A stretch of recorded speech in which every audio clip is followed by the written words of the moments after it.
Hey, good evening. You know about every 4 years, the United States goes into uproar because there's a presidential election.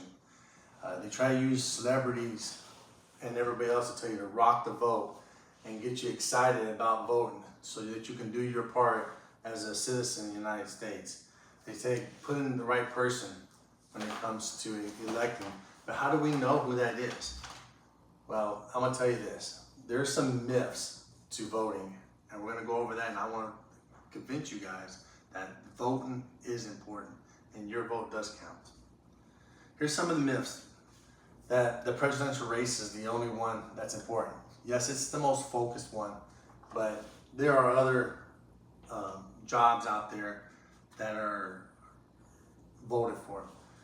We vote for the senators and House of Representatives, but I would argue are more important because they're the ones who make our laws. We vote in our governors and mayors, our district judges, our attorney generals, secretary of states, and even our local sheriffs.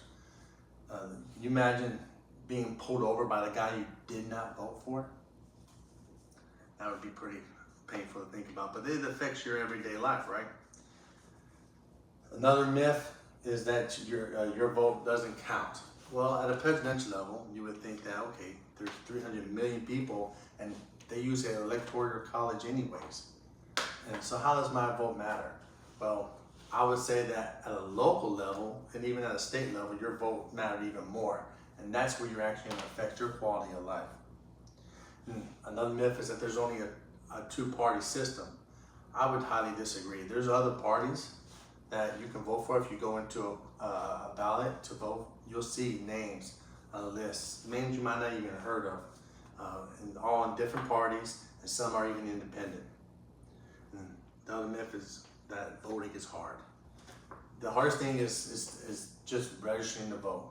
Believe it or not, showing up to the ballot and putting your opinion in there is not hard at all. Even if you're not even in the state that you're registered in, you can still vote with an absentee ballot.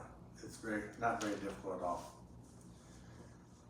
Some ways to make sure that you are eligible for voting. First, you just have to be a U.S. citizen, which is pretty easy for most people because if you're born here or if you have parents who are born here, you're a naturalized citizen.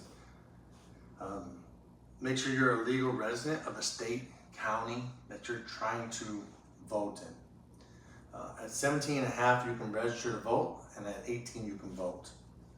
So you must be 18. You must not have been convicted and been sentenced and been in jail for any felonies. And you also have to be of sound mental mind. And the National Voting Registry Act of 1997 mandates that each state must designate a chief of electors. This person's job is to ensure that states are running their electoral votes properly. Each state has their own way of putting this person in office. 33 of those states, they use the Secretary of State to enroll a person into that spot. In 6 states, they use the chief of electors. The governor puts them in there.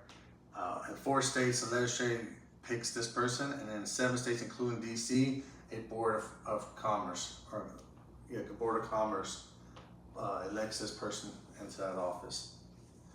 But these people in office, they make sure that your vote does matter and does count because they make sure it's not corrupt, whether they're counting it by machine or if they're doing hand counting. I say if you want that your vote matters, you have to educate yourself prior to going into the booth. It's not about what party you're normally root for. It's not a football team, it's not a sport team. This is a person that you're putting in place that's gonna make decisions that affects your life.